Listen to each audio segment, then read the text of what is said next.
Bismillahirrahmanirrahim. Assalamualaikum warahmatullahi wabarakatuh. Berita Al-Hijrah 18 Syawal 19 Mei bersama saya Ardi Herman Marzi dan kita ke tajuk utama untuk malam ini.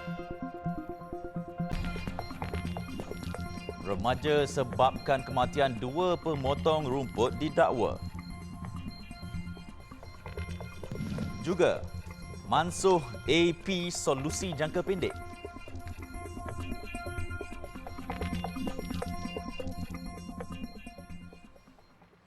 Seorang remaja lelaki mengaku tidak bersalah di Mahkamah Magistrate Sungai Petani hari ini atas dua pertuduhan memandu secara berbahaya hingga menyebabkan dua pemotong rumput maut.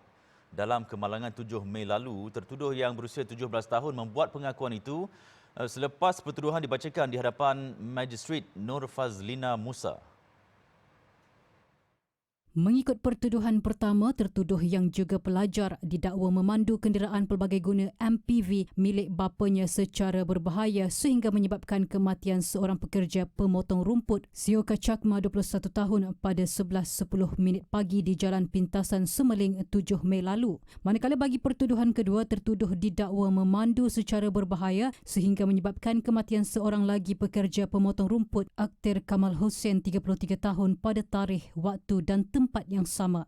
Bagi dua kesalahan itu, tertuduh didakwa mengikut Seksyen 41-1 Akta Pengangkutan Jalan APJ 1987 yang jika sabit kesalahan boleh dikenakan hukuman penjara tidak kurang dari 5 tahun serta maksimum 10 tahun dan denda tidak kurang RM20,000 dan tidak lebih RM50,000. Mahkamah menetapkan 27 Julai ini sebagai tarikh sebutan semula kes sementara menunggu laporan bedah siasat dan juga laporan Pusat Pemeriksaan Kenderaan Berkomputer Puspakom. Mahkamah turut membenarkan tertuduh diikat jamin RM2,000 bagi setiap pertuduhan dengan seorang penjamin. Dalam kejadian 7 Mei lalu, seorang pekerja pemotong rumput maut manakala rakannya parah dirempuh sebuah kenderaan pelbagai guna MPV ketika berehat di bahu jalan di Jalan Pintasan Semeling berhampiran Taman Malinja, Bedong. Siasatan lanjut mendapati MPV terbabit dipandu remaja berkenaan yang tidak mempunyai lesen dan dia kemudian ditahan untuk diambil keterangan. Remaja itu kemudian dibebaskan dengan jaminan polis sementara menunggu kertas siasatan dilengkapkan dan hasil ujian air kencing mendapati dia tidak berada di bawah pengaruh dadah.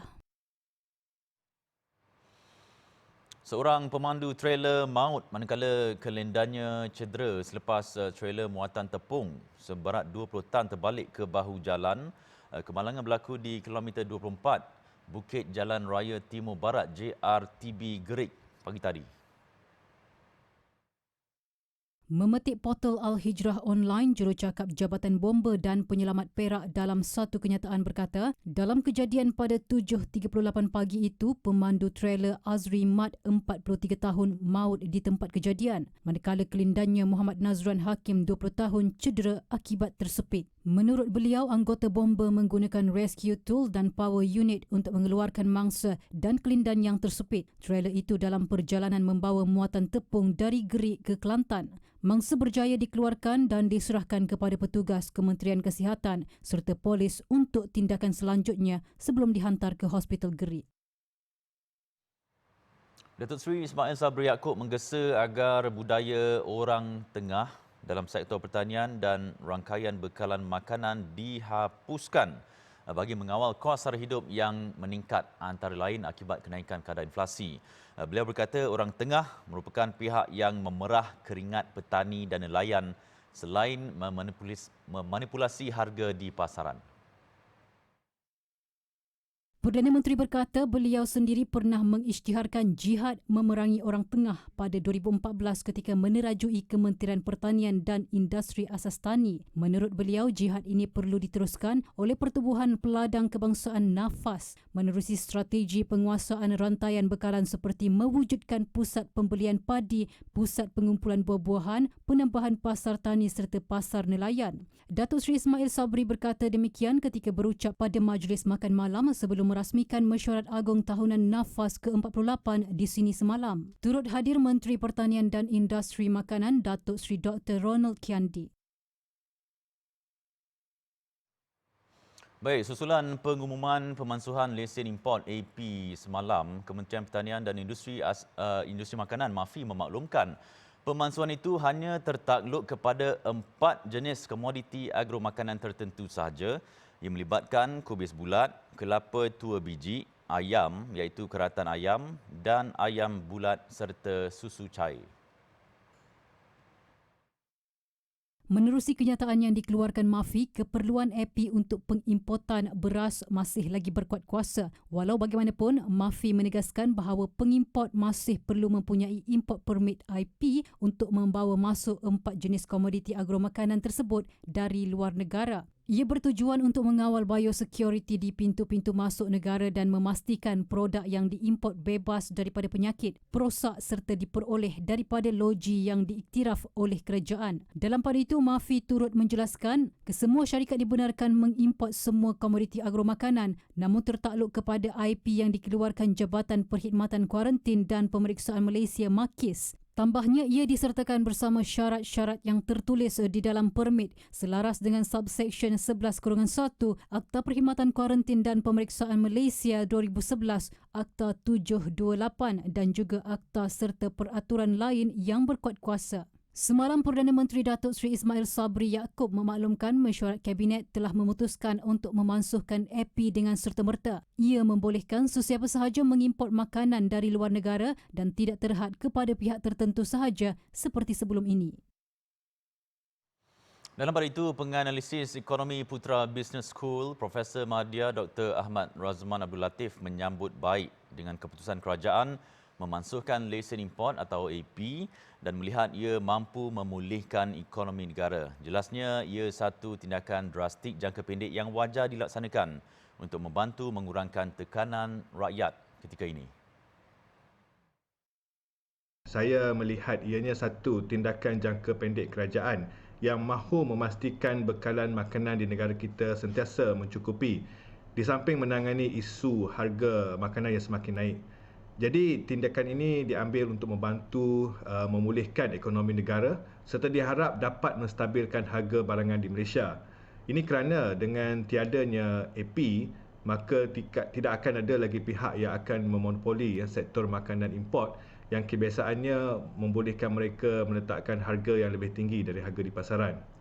Namun untuk kesan jangka panjang, beliau berpandangan kerajaan perlu tampil dengan pendekatan yang berbeza dalam memastikan bekalan makanan dan sekuriti makanan di dalam negara sentiasa mencukupi. Pemansuhan AP tidak bererti semua harga makanan akan turun kerana jika rantaian bekalan makanan global mengalami krisis, harga makanan akan kekal mahal. Oleh itu, untuk jangka masa panjang, dasar agro makanan 2.0 yang dilancarkan tahun lepas harus segera diperkasakan untuk memastikan negara kita mampu menjadi negara pengeluar makanan dan tidak terlalu bergantung kepada makanan import. Mengulas lanjut berhubung isu kadar inflasi negara yang kini sebanyak 2.2%. Jelasnya, secara teori, pemansuhan AP ini dilihat mampu menstabilkan kadar inflasi negara. Namun impaknya agak minima dan Profesor Madya Dr. Ahmad Razman menjangkakan bahawa kadar inflasi akan terus meningkat dan berkemungkinan boleh mencecah lebih 3% dalam tempoh beberapa bulan akan datang, namun tidak seteruk negara lain. Penanaman varieti tanaman yang cepat matang serta tahan kepada banjir dan kemarau dilihat sebagai solusi efektif yang boleh dilaksanakan dalam mendepani krisis kekurangan bekalan makanan. Pensyarah kanan Fakulti Sains dan Teknologi Universiti Kebangsaan Malaysia Dr. Nur Raziah Abdul Aziz Syamsuddin berkata, penanaman varieti tanaman yang sesuai dengan tanah dan iklim kawasan penanaman juga boleh meminimumkan input pertanian dan menjimatkan kos. Langkah itu jelas beliau mampu mengurangkan kesan tekanan abiotik, perosak dan penyakit. Tambah Dr. Nur Raziah, varieti padi antara yang berjaya dihasilkan oleh Universiti Kebangsaan Malaysia UKM sebagai inisiatif memastikan bekalan makanan di negara ini terjamin. Kita sendiri di Universiti Kebangsaan Malaysia dengan kerjasama Institut Pendidikan Padi Antarabangsa IRI, Jabatan Pertanian Malaysia dan Agensi Nuklear Malaysia telah berjaya menghasilkan varieti padi yang matang awal serta tahan kepada tekanan banjir dan kemarau. Jadi pengenalan pelbagai varieti tanaman ini penting bagi memberi pilihan kepada petani untuk menyesuaikan varieti dengan keadaan di kawasan penanaman. Dr. Nur Razia berpandangan selain memberi fokus kepada peningkatan hasil padi di kawasan jelapang padi negara, fokus turut perlu diberi kepada kawasan luar jelapang supaya produktiviti padi di kawasan luar jelapang boleh dipertingkat setanding produktiviti padi di kawasan jelapang. Kaedah penanaman padi berskala besar dilihat lebih efisien dalam memastikan bekalan padi negara terus stabil. Selain itu, kerajaan juga boleh mengenal pasti tanah terbiar dan tanah yang tidak diusahakan untuk memberi peluang kepada penduduk setempat melakukan aktiviti pertanian berdasarkan demografi kawasan dan tanah yang bersesuaian. Malaysia perlu mengimport lebih kurang 90% keperluan benih tanaman. Jadi kewujudan bank benih komuniti bukan sahaja dapat mengurangkan kebergantungan benih tanaman daripada negara lain, namun juga boleh menggalakkan aktiviti pertanian dalam komuniti.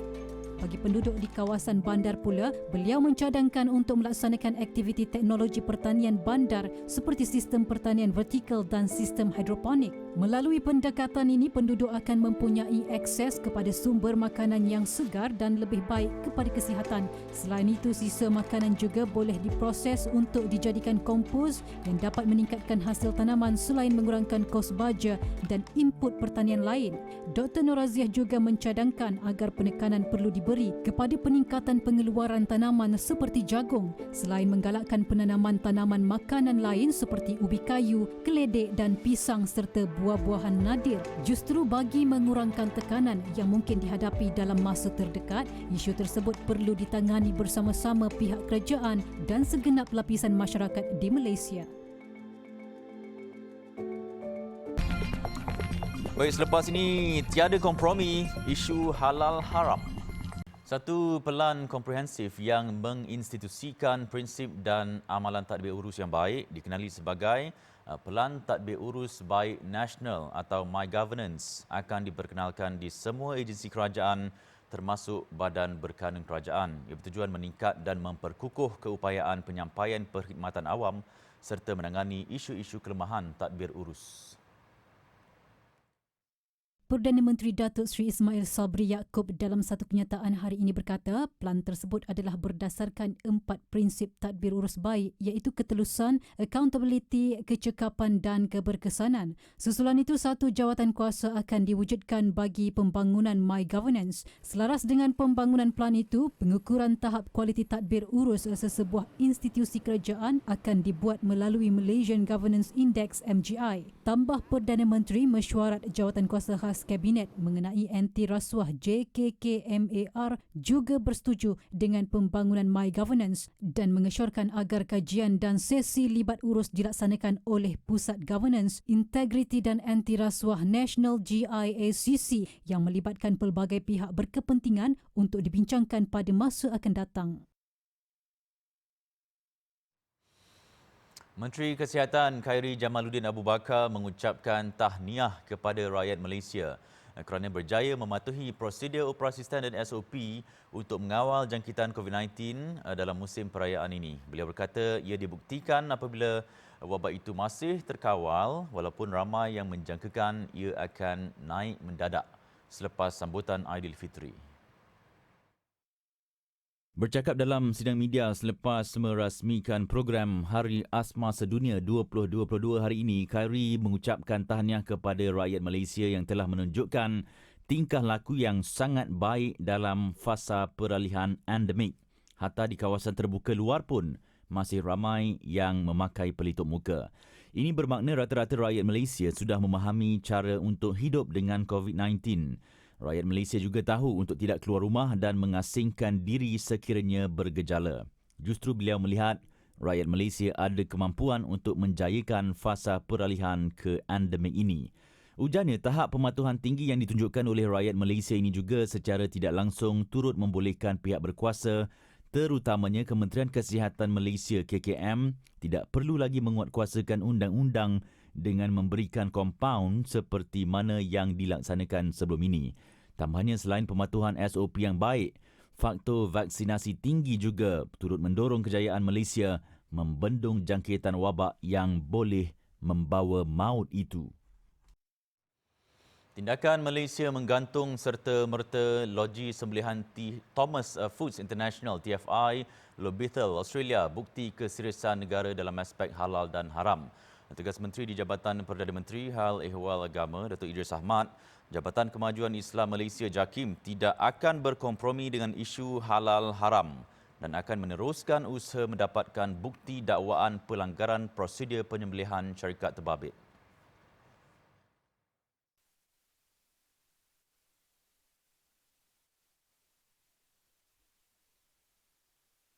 Gantung loji penyembelihan di sana. Dan kita ada 16 loji dan satu lojinya yang dibuat untuk casing kepada soses daripada kambing, dan loji itu kita telah gantung apabila kita dapat sehingga penyiasatan kita buat. Menurut Datuk Idris, pihaknya juga akan terus menghubungi individu dikenali sebagai Abdullah bagi mendapatkan kerjasama untuk membantu siasatan berhubung isu pusat penyembelihan halal di Australia itu. Katanya pegawai atase JAKIM di Australia juga telah pun bertemu dengan individu berkenaan, namun dia masih belum menghubungi semula pegawai berkenaan walaupun sudah berjanji berbuat demikian. Justru Datuk Idris meminta supaya Abdullah bekerjasama secara terus kepada JAKIM dan bukannya melalui pihak ketiga.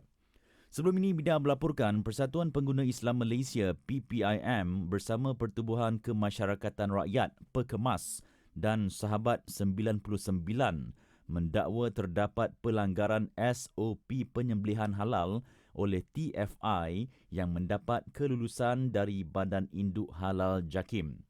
Pendedahan berhubung isu pelanggaran SOP penyembelihan halal di Australia membabitkan bukti video dan gambar serta keterangan saksi yang juga pekerja sembelihan di TFI membuatkan pertubuhan itu yakin ada unsur yang jelas melanggar protokol penyembelihan. Sementara itu, dalam majlis sama, Datuk Idris berkata surat tawaran panggilan kedua kumpulan jemaah haji musim 2022 telah dikeluarkan 10 Mei lalu. Panggilan itu telah dibuat sebaik sahaja tawaran panggilan pertama ditutup sehari sebelumnya. Menurut Datuk Idris, seperti panggilan pertama, pemilihan jemaah untuk panggilan kedua juga adalah berasaskan prinsip yang dahulu didahulukan. Untuk panggilan kedua, 10 hari bulan kita telah panggil yang ada mereka yang tak layak ataupun yang tolak sebagainya, kita telah panggil 10 hari bulan pun panggilan kedua.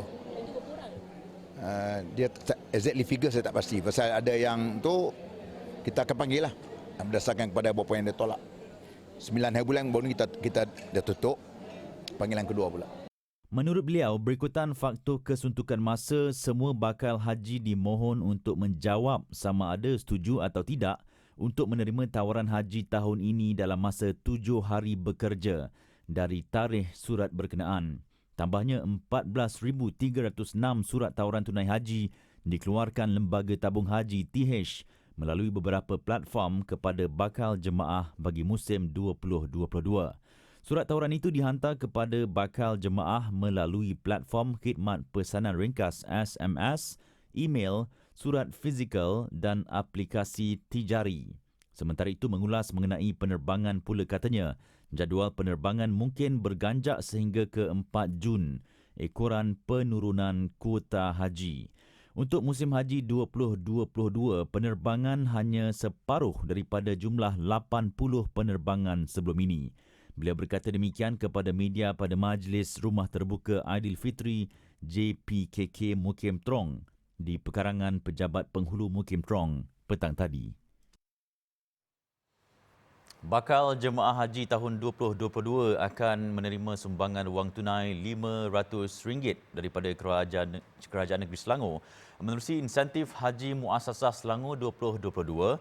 Menteri Besar Selangor Datuk Seri Amaruddin Syari dalam satu kenyataan hari ini berkata insentif tersebut akan memanfaatkan 3,000 bakal jemaah haji dengan peruntukan sebanyak RM1.5 juta. Menurut beliau, setiap penerima insentif ini akan menerima wang tunai sumbangan kerajaan negeri sebanyak RM500. Bakal jemaah turut menerima kit cenderamata yang mengandungi beg, penyah kuman tangan, lotion, pelembap bibir, tuala muka serta tisu basah. Ujar beliau, urusan permohonan insentif tersebut akan bermula pada Isnin 23 Mei 2022 sehingga Rabu 31 Ogos 2022 melalui Pusat Khidmat Ahli Dewan Negeri ADN dan Penyelaras Dewan Undangan Negeri DUN seluruh Selangor. Bakal jemaah haji hanya perlu membawa kad pengenalan serta salinan surat tawaran mengerjakan haji muassasah yang lengkap dengan maklumat penerbangan sewaktu membuat permohonan tersebut. Insentif Haji Muassasah Selangor ini adalah satu lagi usaha kerajaan negeri yang diurus setiakan oleh Menteri Besar Selangor Pemerbadanan sebagai sebahagian tanggungjawab sosial corporate CSR Anjuran Menteri Besar Selangor Incorporated MBI. Program Sidang Kemuncak Ulama kali kedua bakal berlangsung esok dengan bertemakan perpaduan asas pembebasan Al-Aqsa. Dianggarkan 200 ulama dan agamawan terkemuka dari kira-kira 30 negara bakal menghadiri persidangan kali ini bagi berkongsi idea dan hala tuju dalam pembebasan Al-Aqsa. Tujuan utamanya ialah menyatukan hati, menyatukan fikrah, menyatukan hala tuju golongan cerdik pandai di kalangan orang umat Islam dulu, iaitu golongan ulama. Maka mereka ini disatukan, kita jadi sebagai perantara, duduk mereka sekali, maka semua orang akan dibenarkan untuk berbicara, menyampaikan hasil pengamatan, hasil pengetahuan masing-masing. Tambah Abdul Rashid, antara ulama yang bakal hadir ke persidangan itu ialah Setiausaha Agung Kesatuan Ulama Islam Sedunia Sheikh Ali Al-Qaradagi, Naib Presiden Kesatuan Ulama Islam Sedunia Sheikh Issam Al-Bashir serta imam-imam dan khatib Masjidil Aqsa yang diketuai Sheikh Omar Al-Kiswani. Turut dijangka hadir ke persidangan kemuncak ulama itu mufti-mufti negeri, Majlis Agama Negeri dan pemimpin pertubuhan NGO. Program akan berlangsung esok hingga 22 Mei. Baik, sekembali nanti, feri tersangkut di perairan Cetek bebas.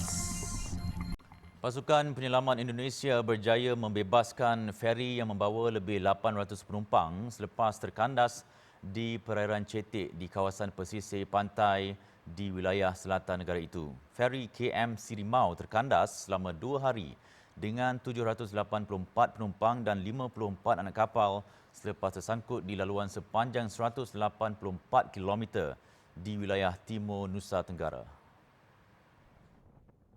KM Sirimau yang terkandas selama 2 hari dibebaskan pada jam 12 tengah hari waktu Indonesia Tengah dan kini menuju ke pelabuhan terdekat di Lewoleba di Pulau Lembata untuk pemeriksaan sebelum meneruskan perjalanan ke Bandar Maumere di Pulau Flores. Semua penumpang mula risau selepas terperangkap dalam feri selama berhari-hari sambil memaklumkan seorang wanita panik kerana kehabisan susu formula untuk anaknya yang berusia 5 bulan. Usaha membebaskan feri akhirnya berjaya selepas bot tunda yang dihantar oleh syarikat perkapalan milik kerajaan PT Pelni tiba untuk membantu sementara pasukan penyelamat menunggu sehingga air pasang sebelum mereka menunda feri. Barat Laut India dan Pakistan mungkin dilanda gelombang haba paling buruk. Ia meningkat lebih 100 kali ganda akibat perubahan iklim dunia. Rantau itu kini menjangkakan gelombang haba dengan suhu lebih tinggi daripada suhu tertinggi yang dicatatkan pada 2010 berlaku selang 3 tahun. Kajian oleh Jabatan Meteorologi Britain mendedahkan bahawa tanpa perubahan iklim, suhu melampau seperti yang dijangkakan hanya berlaku sekali setiap 312 tahun. Laporan itu dibuat ketika pakar-pakar cuaca memaklumkan bahawa suhu di barat laut India berpotensi mencecah paras tertinggi baru dalam masa beberapa hari akan datang. Gelombang haba menjelang musim hujan yang melanda rantau itu sejak beberapa minggu lalu dilaporkan sedikit reda sejak Pakistan mencatat suhu ekstrim 51 darjah Celsius Sabtu lalu. Namun suhu panas diramal meningkat semula lewat minggu ini.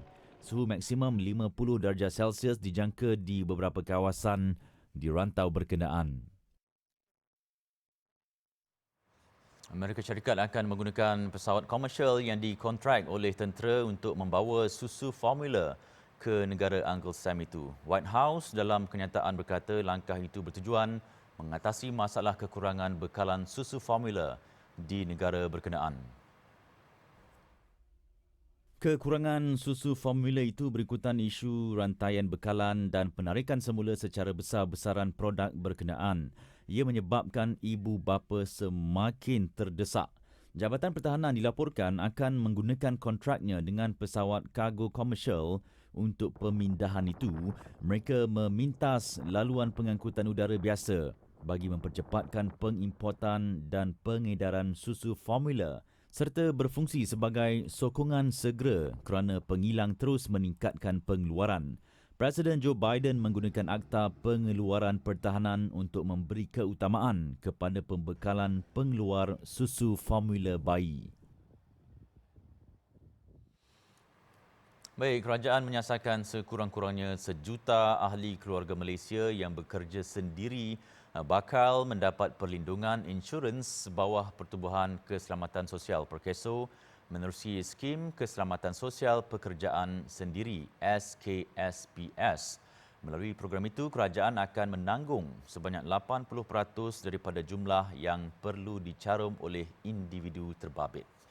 Baik, sekian berita Al-Hijrah. Ikuti kami di Facebook, Instagram, Twitter, YouTube dan juga TikTok serta layari alhijrahnews.com untuk pelbagai berita pilihan dan eksklusif. Saya Ardi Herman, kita jumpa lagi. Assalamualaikum warahmatullahi wabarakatuh. Selamat malam.